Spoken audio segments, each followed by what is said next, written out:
Ratusan warga mengikuti vaksinasi COVID-19 di Markas Komando Distrik Kodim 1408 BS, Jalan Lanto dengan Pasewang, Kecamatan Mamajang, Kota Makassar, Selasa, tanggal 24 Agustus tahun 2021, siang.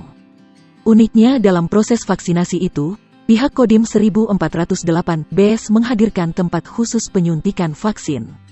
Tempat itu bukanlah sembarang tempat.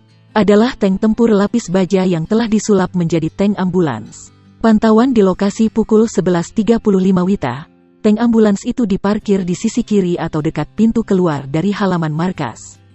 Peserta vaksin yang sudah diregistrasi dan menjalani screening atau pemeriksaan kesehatan, tekanan darah, diarahkan menaiki kabin belakang tank. Di atas tank, sudah tersedia bansal dan beberapa peralatan medis layaknya ambulans. Juga perawat atau eksekutor penyuntikan vaksin. Ini hal yang luar biasa ya, bisa hadirkan vaksin di atas tank ini. Ya, pengalaman pertama, selama vaksin ini, kata seorang warga, Amil dihampiri seusai vaksin.